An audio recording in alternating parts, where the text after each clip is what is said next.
So student, how are you? Hope all of you doing well. Today we will continue our chapter. Next topic is factor influencing the diversity in India. कौन कौन से factor हैं जो India की diversity पे प्रभाव डालते हैं. डाइवर्सिटी मतलब विभिन्नताएं, अनेकताएं. Geographical and historical factor, two important factors हैं. एक है जोग्राफिकल और दूसरा है हिस्टोरिकल फैक्टर. ये दोनों जो फैक्टर हैं वो इंडिया में डाइवर्सिटी पर प्रभाव डालते हैं.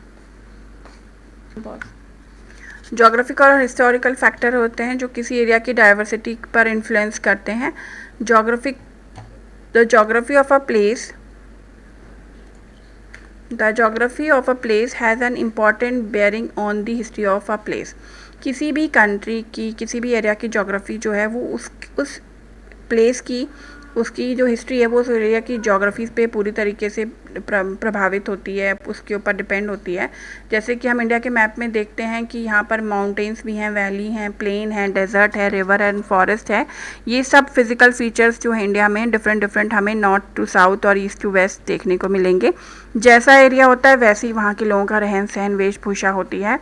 ये all this form the natural boundary separating our country from other neighbouring country. ये सब जो हैं ये नेचुरल बाउंड्रीज़ हैं जो हमारी कंट्री को दूसरे कंट्री से अलग करती हैं.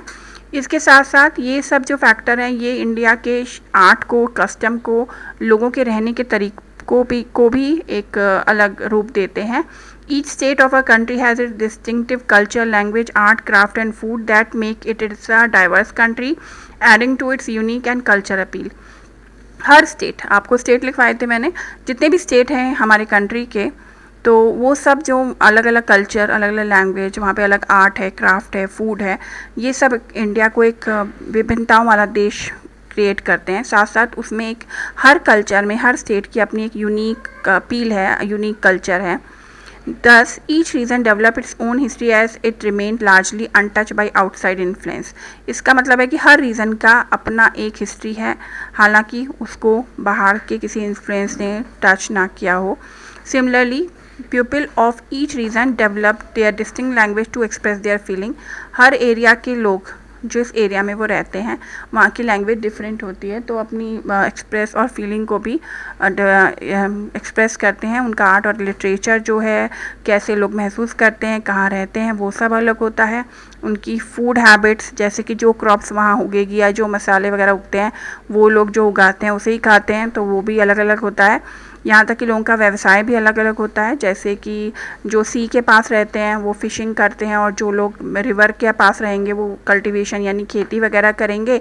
जो हिल एरिया में रहते हैं वो कैटल्स को पालते हैं और उनसे रिलेटेड सोर्स से अपना जीवन चलाते हैं. इंडिया के जोग्राफिकल और हिस्टोरिकल फैक्टर को समझने के लिए यहाँ पे 2 स्टेट दिए गए हैं, जम्मू एंड कश्मीर और तमिलनाडु. दोनों की हिस्ट्री अलग अलग है, दोनों में अलग अलग भाषा बोली जाती है, तो उसको हम समझेंगे केस स्टडी में. आप देखिए, किसी भी एरिया के रीजन की डाइवर्सिटी को समझने के लिए उसके हिस्ट्री और जोग्राफिकल फैक्टर मेन है. यहाँ पे जम्मू एंड कश्मीर, तमिलनाडु की बारे में बताया गया है. जम्मू कश्मीर नॉर्थ में है, तमिलनाडु साउथ में है. जम्मू कश्मीर अपनी ब्यूटी और अपने माउंटेन्स के लिए फेमस है.